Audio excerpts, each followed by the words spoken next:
July 14, 1943. 2:17 a.m. The sleepy stretch of the English coast outside Dover is bathed in moonlight, silver washing over chalk cliffs and the restless sea below. The wind cuts sharp and cold, carrying the distant echo of waves against hidden rocks. In a dimly lit radar station, the hum of electronics thrums through the floorboards like a heartbeat. Aircraftman Colin Mason leans forward, his eyes fixed on the glowing cathode ray tube before him. The chain-home radar array looms outside, skeletal towers piercing the night like blackened sentinels. The screen flickers, a small pulsing blip appears, then disappears. Mason frowns. Interference, he thinks. This has happened before. Static whispers, equipment quirks, the usual ghosts of the radar, but something in the rhythm feels wrong. The echo is too precise, too deliberate. He taps the console, adjusting gain, trying to trace the signal. The blip returns stronger, as if insisting on being noticed. Outside, Dover sleeps. Soldiers snore in tents, sentries pace, and patrol boats slide silently through the inky harbor waters. Nobody could have imagined that, at this exact moment, a misaligned formation of Luftwaffe bombers is creeping across the channel, their engines muffled by night, confident that England's radar nets have already missed them. Mason's finger hovers over the intercom. He hesitates. Signal anomaly, he mutters to himself. Could be nothing, could be. The thought dies in his throat. He's 17, still considered an apprentice in the eyes of most officers. What could he possibly know that the men who have fought in North Africa and over the skis of Britain do not? Yet his gut clenches. Something isn't right. The blip shifts again, moving south along the Channel coast, faster than any single aircraft should. Mason leans closer, tracing it with his finger on the screen. Then a pattern emerges, a stream, almost like beads sliding along an invisible string. The realization hits him, sudden and icy. These are not stray echoes. These are bombers, German bombers, and they're headed straight toward England's industrial heartlands. He presses the intercom, voice tight. "Sir, I think I'm seeing a formation, large, bearings indicate." He hesitates. Commanders have trained him to report, not to speculate, yet the words taste like fire in his mouth. Outside, Dover remains oblivious, the cliffs silent witnesses to a threat only one pair of eyes has caught. Then a sudden pulse. The radar flickers violently, then stabilizes. The blips now seem almost alive, darting, advancing, retreating. Mason's heart pounds, echoing the rhythm of the equipment. This is no glitch. This is a signal screaming for attention. But can he convince anyone in time? Can a 17-year-old radar operator change the course of what may come before dawn? The intercom crackles. "Mason, report it clearly," calls Flight Lieutenant Harrington, his voice sharp, impatient, layered with the kind of authority that can make even the bravest men hesitate. Mason swallows.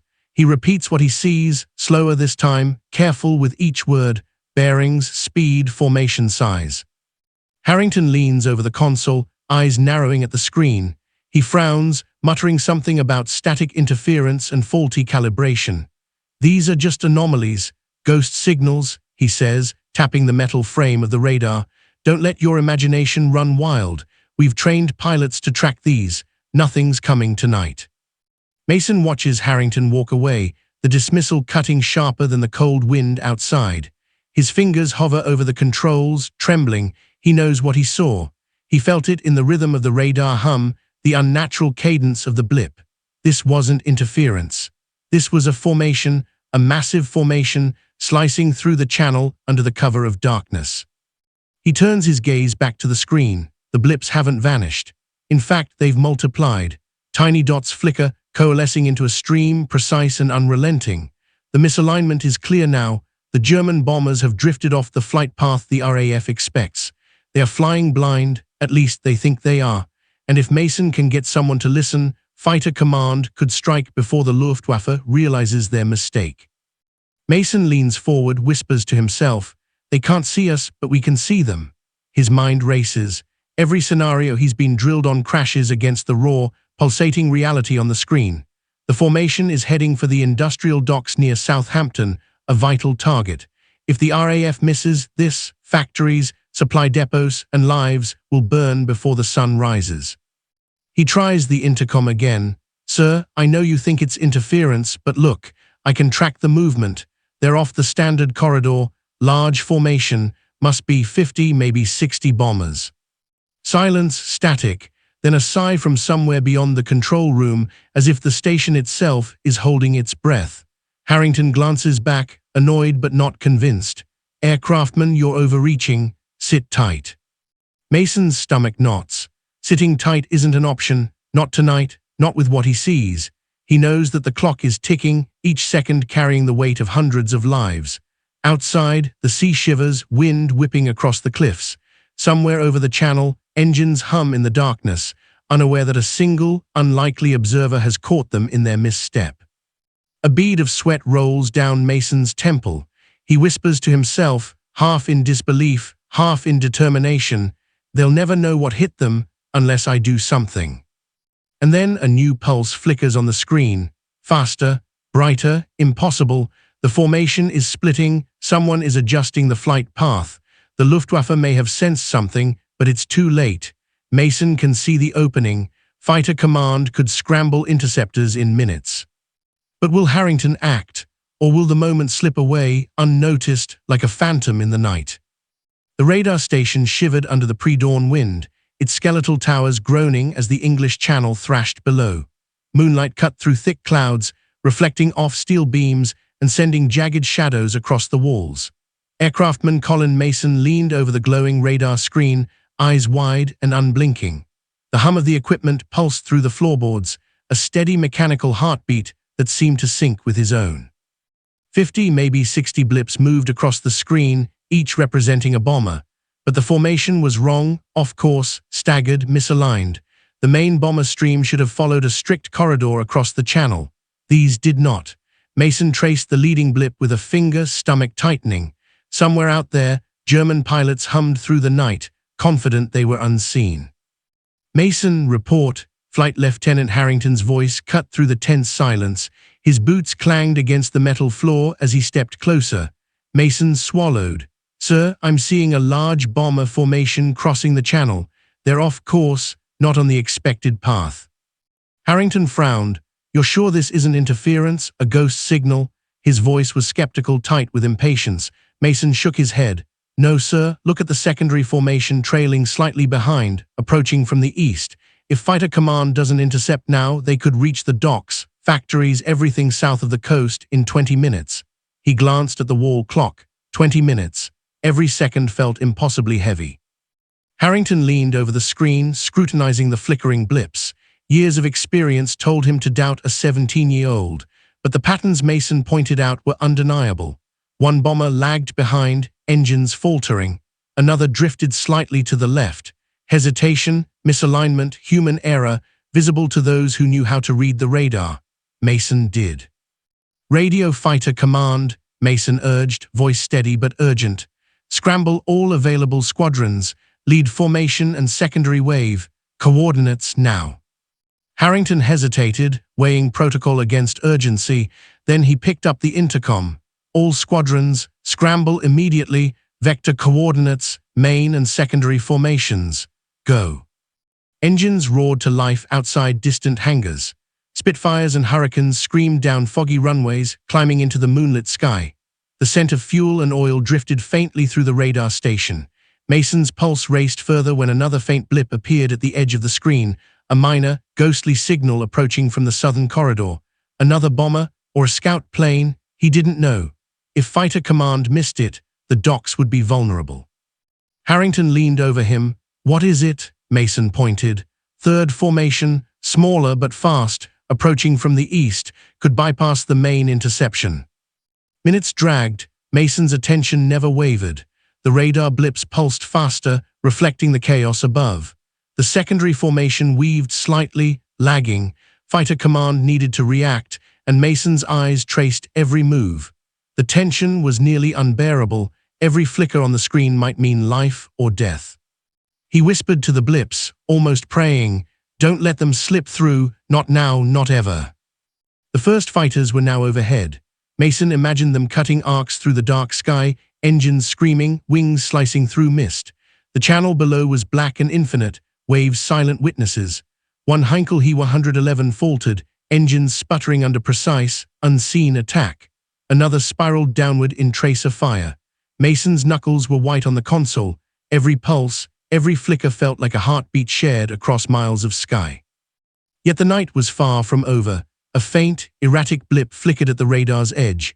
Another straggler.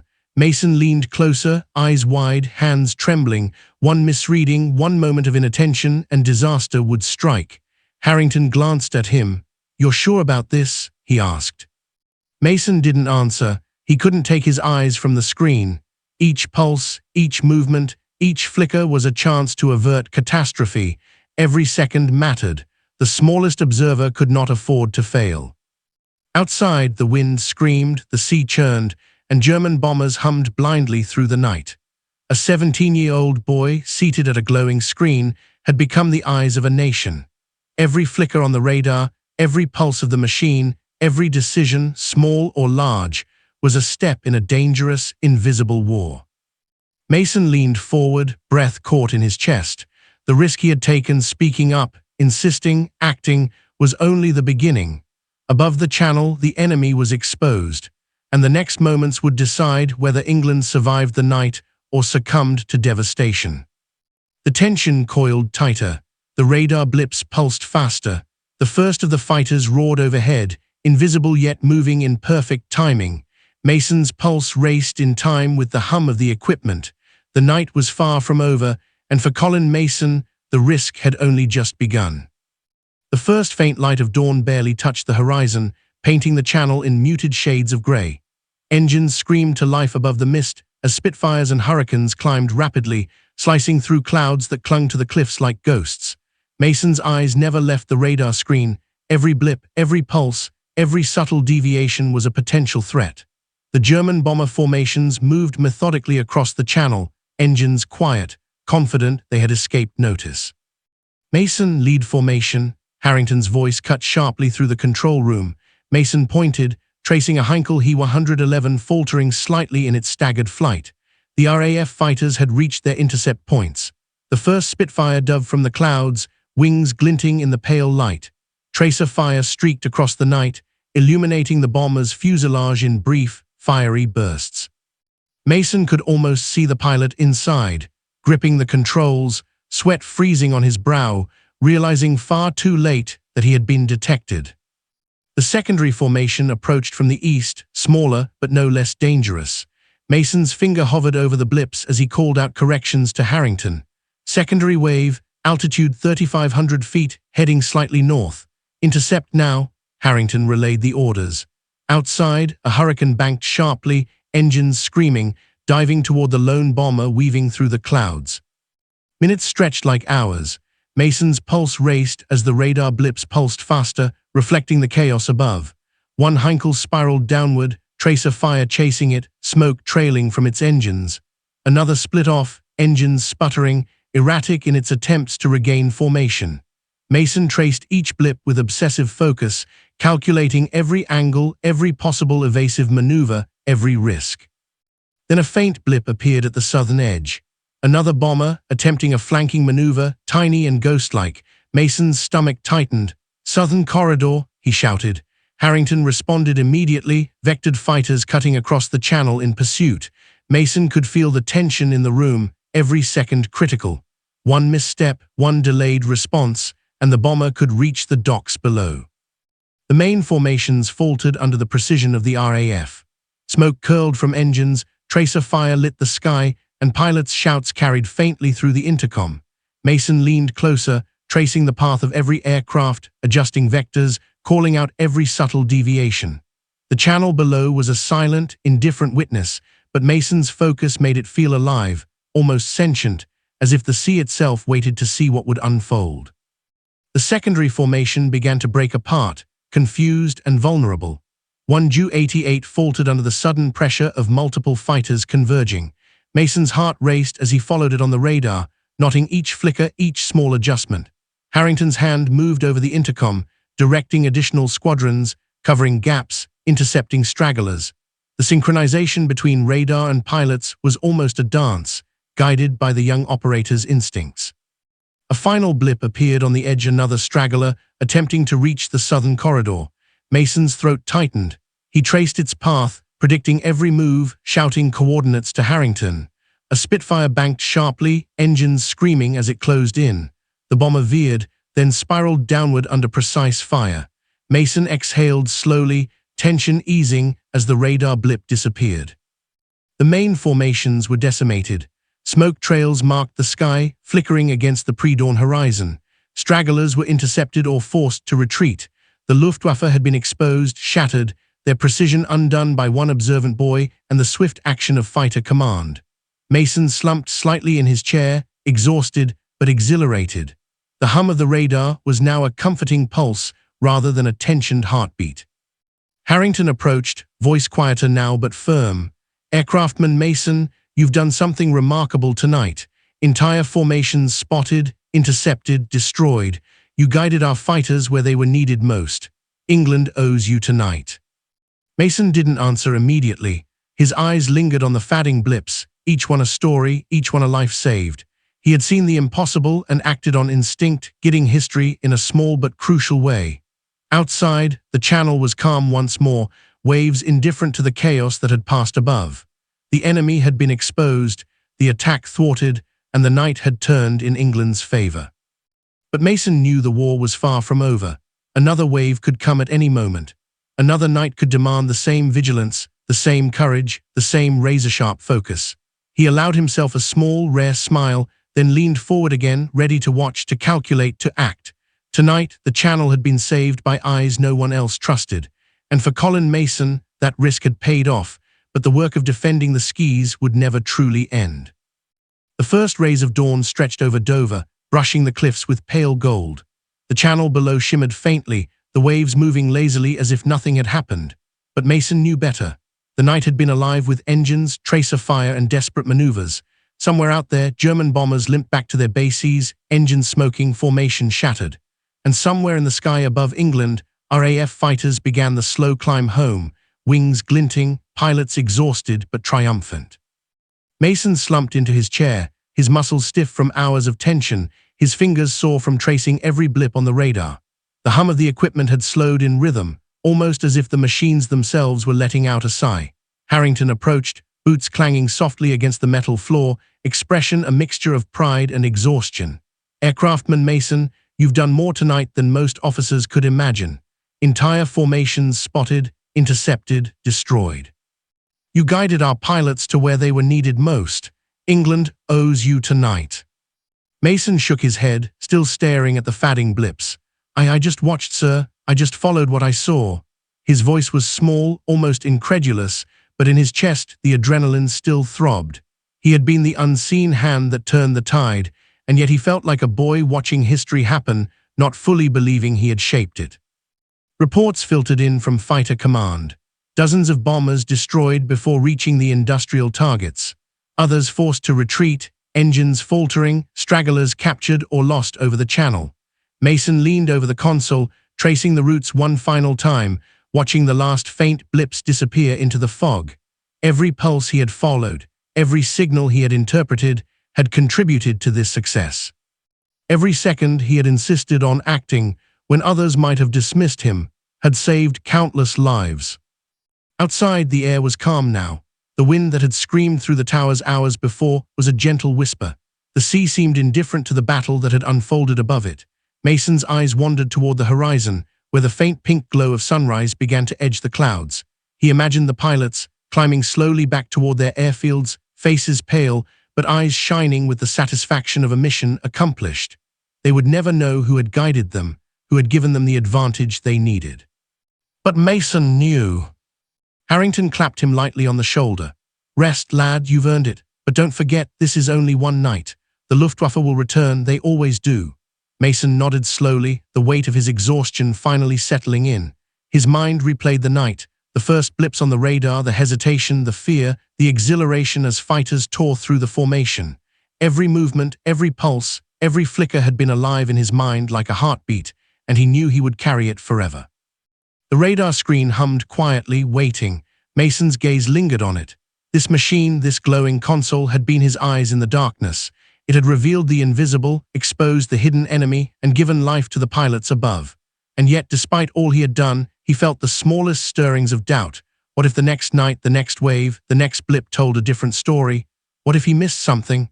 The responsibility weighed heavily.